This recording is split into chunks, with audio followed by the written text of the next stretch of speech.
Hey guys, it's Lukian, and I am officially back for the summer from college. I finished my freshman year of school, so I can finally dedicate some actual time to having a consistent upload schedule. And I thought, what a better way to mark my being back home than to film a trusty reading wrap-up. So today I'm going to be talking about all the books that I read in March and April. I didn't read a ton in either month. I think I read less than 10 books in both months, but not combined, but like in each month I read less than 10 books. Because, you know, just busy doing finals and everything. It was like a hectic time in school, but I'm ready to come back with a vengeance this summer and read a bunch, but I thought it would be easy to combine both of these months. So let's just get into talking about some of the books that I did read. So the first book that I picked up in March was Forever Interrupted by Tahereh Jenkins Reid. This is actually her debut novel, and it is one of her only books that I have not read, but Tahereh Jenkins Reid is one of my favorite authors of all time. She's written many of my favorite books, including The Seven Husbands of Evelyn Hugo and Carrie Soto is Back.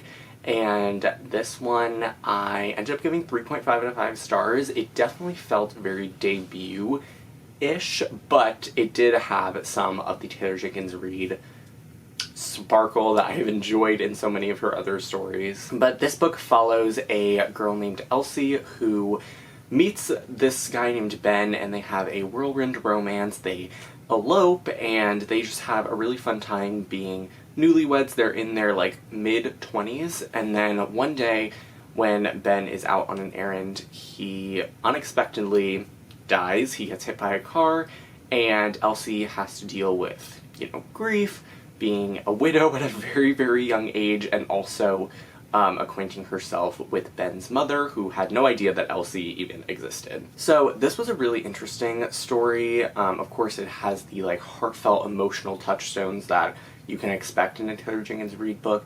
The writing was really good, if a little bit like, you know, debut feeling.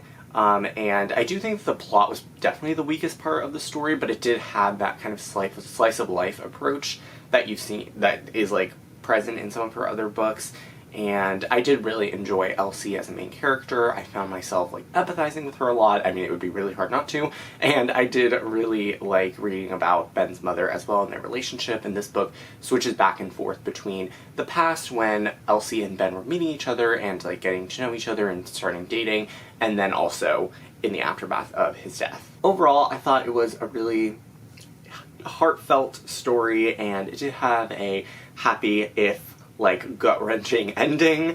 Not like gut-wrenching in a bad way, but just like, ooh, like it really hit you like in the feels. So yeah, I would definitely recommend it. It's not her best book, but it definitely still like has those elements that, you know, prove that she's a really, really strong writer. Then the next book that I read in March was Icon and Inferno by Marie Lu. This is the sequel to Stars and Smoke, and I believe the conclusion to this duology, and I received an e-arc of this through NetGalley, so thank you so much to them and the publisher. And I ended up giving this book like a 3.75, 4 out of 5 stars. I did really enjoy it. I have loved all of the Marie Lu books that I've read in the past. She's written some of my favorite books as well, like The Kingdom of Back and Sky Hunter and The Young Elites and Warcross. I really love all the stories that I've read from her, and Stars and Smoke came out last year, and I do actually have a reading blog where I read that book. Not a dedicated reading blog, but it was like a reading blog where I was reading a bunch of books, and I read Stars and Smoke in the span of that video. And so this is the sequel, but they're kind of like companion novels. This follows two main characters, Sydney and Winter. Winter is an international pop star, and Sydney is a kind of secret agent, and they end up working together to fight crime, basically. It's really fun. It's like a spy thriller. The first book took place in London, and this book takes place in Singapore. It comes out in the very beginning of June, and it was one of my most anticipated books of the year, and I really enjoyed it. It did take me a little bit of time to read. I think that was kind of just because I like was reading it on my phone, and it was just like a busy time during school, but I still found myself like really craving this, or like wanting to read this book whenever I wasn't. So I think that's a testament to the like fast-paced nature of the stories and Marie Lu's writing.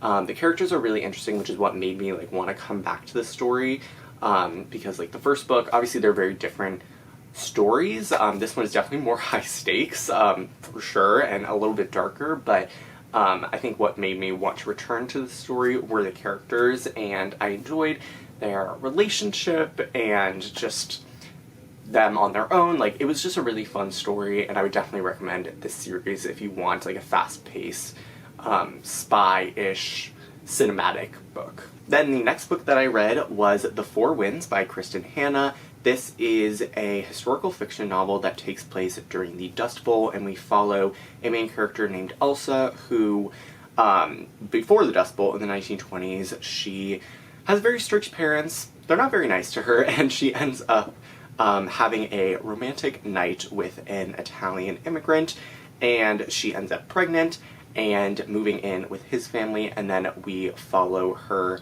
like 10 or so years later during the Dust Bowl in Texas, and it kind of splits between her perspective as a mother and a wife and, you know, someone working on this farm, and her young daughter who, you know, was the child that she, you know, was pregnant with at the start of the story. So I love Kristin Hannah. I've read a few of her books, and The Nightingale and Winter Garden are some of my absolute favorites, and this one was no exception. I ended up giving it a full 5 out of 5 stars. I thought while I was reading it, I read most of this on a plane coming back for spring break, I thought that it would be a little bit slower. Like, the Dust Bowl has never been a part of history that has intrigued me a ton.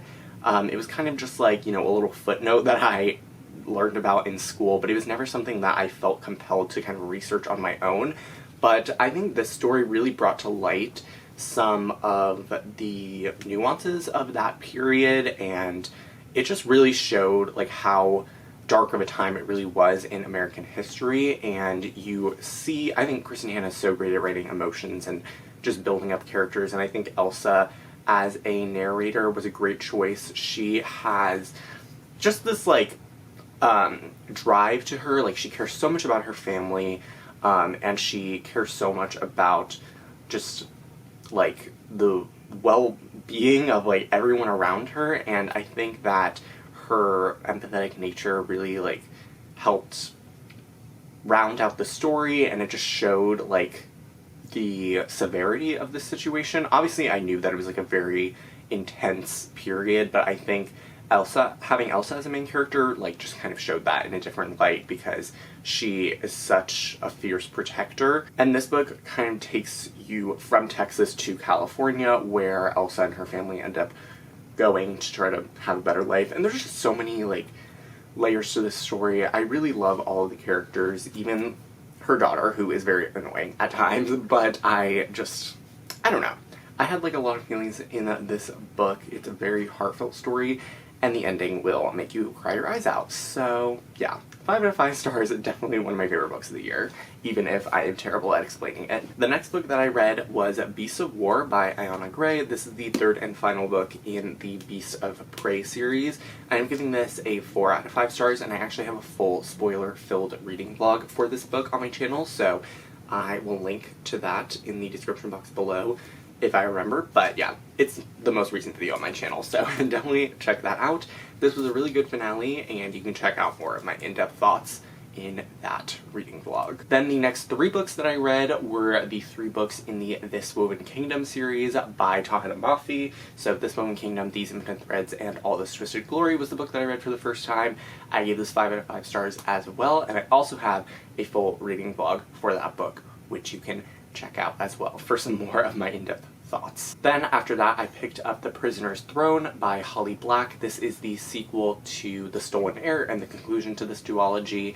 The Stolen Heir was surprisingly one of my favorite books of last year. I give it a full 5 out of 5 stars, and I was really excited for the sequel because the cliffhanger at the end of the first book was very intense, but yeah, so I ended up giving this a 4 out of 5 stars. I enjoyed it. It just didn't have like series finale energy as much as I was expecting it to have. I think it definitely felt more like just a piece of this larger story in Elfhame, which Holly Black will definitely continue writing. I do think as like a ending to Oak and Surin's story, it was satisfying. This focused less on like the quest aspects of the first book and more on like a marriage alliance and that sort of stuff, which is interesting, but just not what I love as much as like an adventure story that was in The Stolen Heir. So definitely a solid sequel, and worth 4 stars, but it wasn't, I didn't have as much of like a fun time reading it as I did with the first book. It's definitely more serious and about kind of like political political strategy. I like can never pronounce the longer version of that word.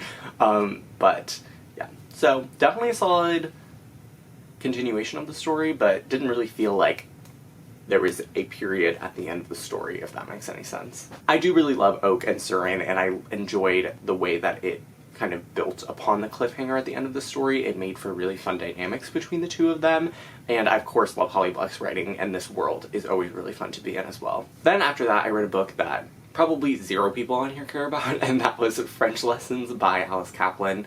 Trust me, I did not read this just out of the blue. I read it for one of my classes this semester, and it's a memoir. It was good. I just really don't have much to say about it. Actually, I do, because I wrote like a 10-page essay about it, but I just don't have much to say about it that would be interesting in this video. Then I picked up, this is actually the last book that I read in March, and that was The Constant Princess by Philippa Gregory. This is one of her Plantagenet Tudor novels. I read quite a few of them, and I do always have a really fun time reading them. I think I always forget until I pick up a new one how much I like Philippa Gregory's books. I know that they are not the most historically accurate, but I feel like I don't really care because they're fun stories, so as long as you go in knowing that they're not gonna be exact replications of real history, you're chilling. But this book follows Catherine of Aragon from the time that she's like super young, still living in Spain, to the time when she becomes Queen of England twice over. So, or I guess like Queen in Waiting. It's complicated. But I really enjoyed this book. I found Catherine a super interesting main character. It took me a very long time to read this book, despite only being like 400 pages, but it's just a very dense story. It covers like decades of Catherine's life, but it was still really fascinating. I love Philippa Gregory's writing. This is one of the earlier books that she published. I think it was published in like 2006, so it was one of the first books in this series that she released. But like the stakes in this book were super interesting because, of course, like Catherine is so determined to fulfill this legacy that her parents have laid out for her. She's really determined to become Queen of England. And of course we know the fate of that. But it was just a really fascinating story. I think it wasn't like, oftentimes she is focused on as just like, she's the first wife and she got cheated on and she was like, you know, the whole thing with Henry splitting the churches. And so she's kind of always viewed in that light, but I've never really seen her story told from, you know, when she was a young girl in Spain to the time when she was actually a really, really important figure in English politics. And I thought it was a really fun story. Well, not fun, but a really enlightening take on a lesser focused piece of history. And I ended up giving this book 4 out of 5 stars. I don't know if I said that, but I gave it 4 stars. Then after that, the first book that I read in April was actually The King's Curse by Philippa Gregory. This is sort of like a sequel-ish to The Constant Princess. Like, the first half of it takes place concurrently, and we're following, oh my god, what is her name? Margaret Pole. Where am I? And she is like Catherine's lady-in-waiting at times. She's a countess.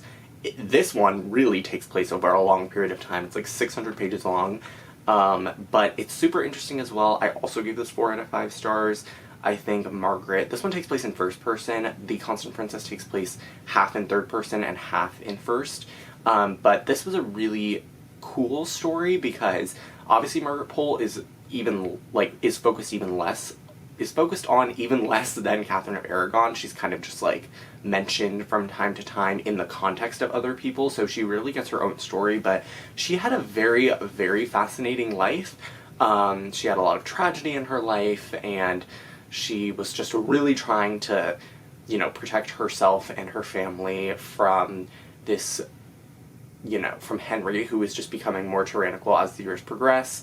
And it was just a really cool perspective to read about, and something that I really appreciated. It definitely was very slow at times, but I think overall it was a really fascinating story, and I definitely appreciated the way Philippa Gregory approached her story, as she is a very, you know, unpopular person to really, like, have an entire book based on. After that, I was kind of in like a bit of a reading slump. I didn't know exactly what to pick up, so I decided to read Illusions of Fate by Kiersten White. This book has been on my TBR for like 6 million years, and I was just like, you know what, I'm gonna read that. I haven't read a Kiersten White book in a really long time, and I enjoyed this. I gave it like a 3.5 out of 5 stars. It is a very like quiet fantasy story about a girl named Jessamine, and she is in this other country going to school. She's from a different country, so she's kind of ostracized in this new place, and she ends up embroiled in this huge, like, magical war, essentially. Not a war, but like there's this guy named Lord Downpike who's trying to just take over everything, and she ends up embroiled in that, and she is like, you know, attached, like, in a magical way to this other guy. It's kind of like enemies to lovers. There's a really fun side character named Eleanor who just really made the book at certain times. And this book is so short, but it actually took me like a really long time to read. I don't know if it's because I was still in that reading slump or just stressed because of school, but regardless, I did enjoy it. I think it is pretty forgettable, but as just a standalone fantasy story, it's really well done. I like the world and the magic and the characters, and the writing was really interesting as well. I think if you like Cassandra Clare books, but in, you know, just on a lesser scale, like things that are not like gigantic, you know, 20-book fantasy series, you'll like this. I would also recommend this if you enjoyed Sorcery of Thorns. This definitely has similar vibes to that. It's just a really, you know, it's not trying to be a drawn-out, you know, saga. It's just like a 275-page story with some really endearing main characters and a cool world that feels very Victorian, and some magic that has to deal with like shadows and stuff like that. It's very fast-paced as well. So I think if you are in a reading slump, this is a good one to pick up, because it did still, like, I was still wanting to read it even when I was, you know, stressed out or busy or whatever. So, yeah. That's kind of all I have to say. Then I have another book that I read for one of my classes, and that is A Moveable Feast by Ernest Hemingway. This is his memoir that takes place, or that is like about his time in Paris. It was a cool book as well. Again, don't really have much to say about it. Then after that, I read what was surprisingly became one of my favorite books of the year, and that was Yellowface by R.F. Kuang. So I originally was not really planning on reading this book. I just don't love like literary stories. I also heard that it was a bit of a thriller, and I was just like, I don't really know how I feel about it. But then I just randomly saw it in Barnes & Noble one day, and I was like, you know what, I'm just gonna read the synopsis. And I read it, and it was like way more interesting than I remember hearing people talk about. And then I read the first chapter, and I was like, okay, I have to read this book. And then I ended up reading it in like one fell swoop in a weekend when I had a lot of work to do, but I found ways to read this book whenever I wasn't doing my essay for the weekend. And I gave this book 5 out of 5 stars. I loved it. I thought it was fascinating.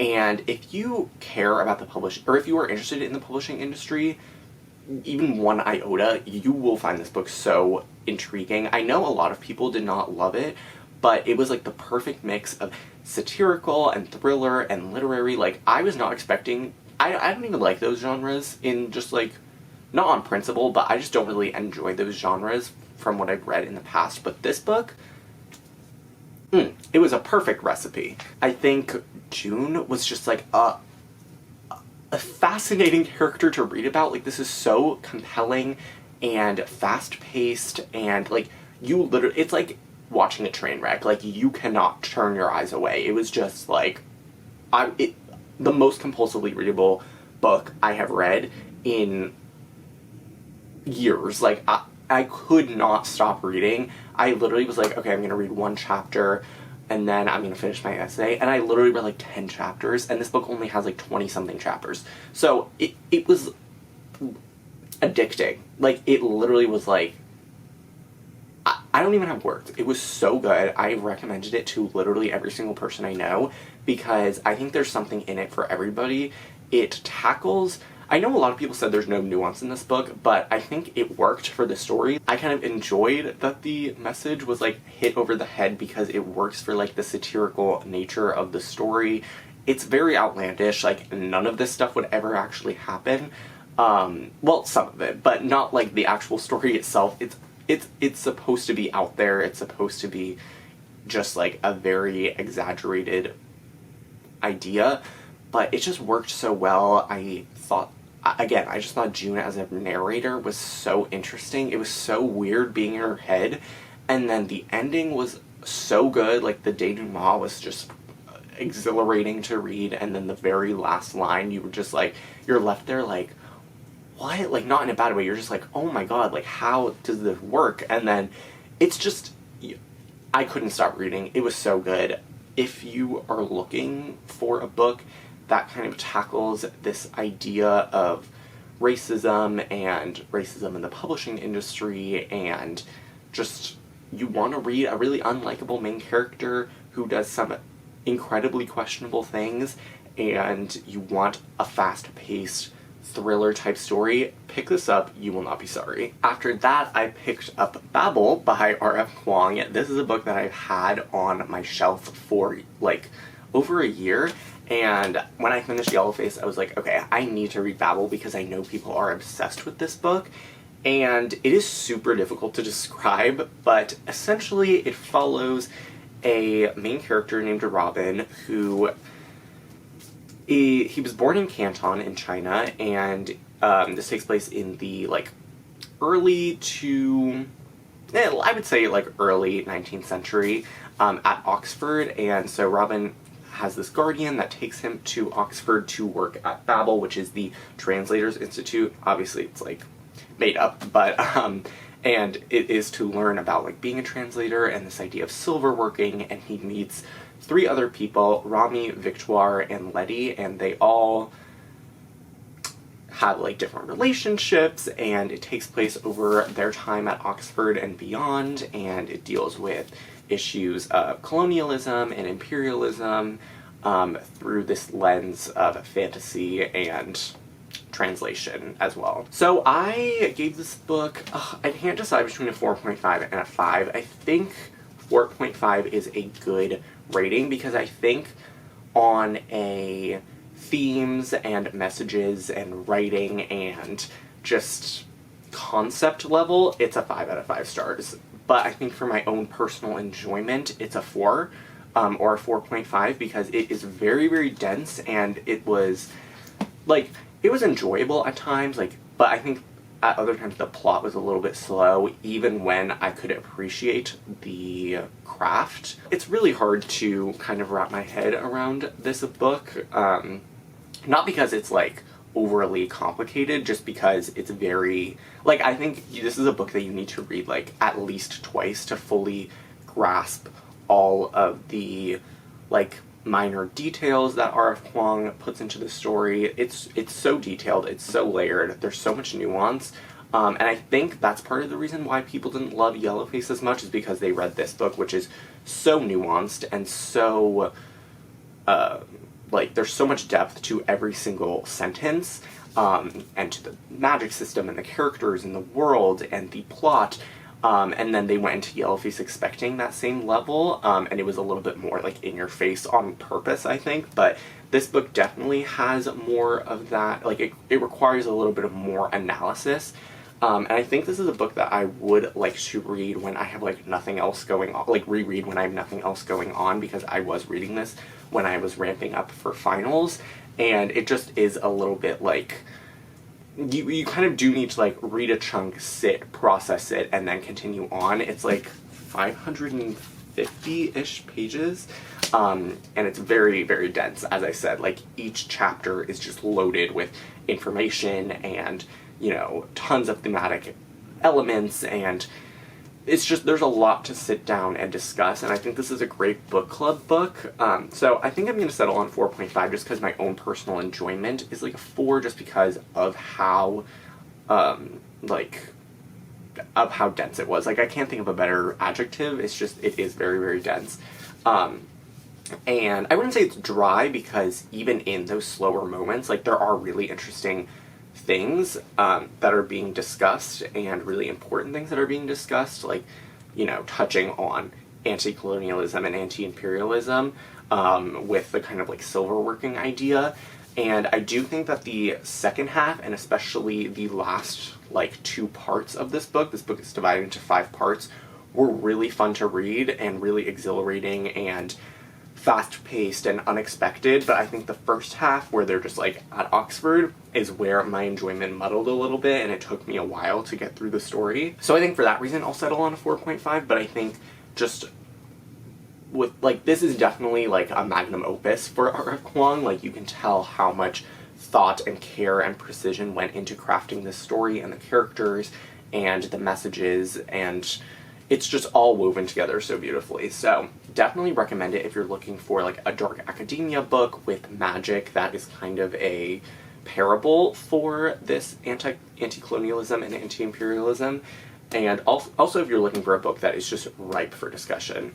Then the final book that I read in April was Divine Rivals by Rebecca Ross. This is the first book in a YA fantasy duology that has been blowing up recently, and I originally wasn't planning on reading this book either. I read A River Enchanted by Rebecca Ross last summer, and I really enjoyed it, and then I think that's around the time when Divine Rivals was really picking up steam. It had come out last March, and I think people were enjoying it, but then it just got randomly super hyped last summer, and especially last fall before the sequel came out.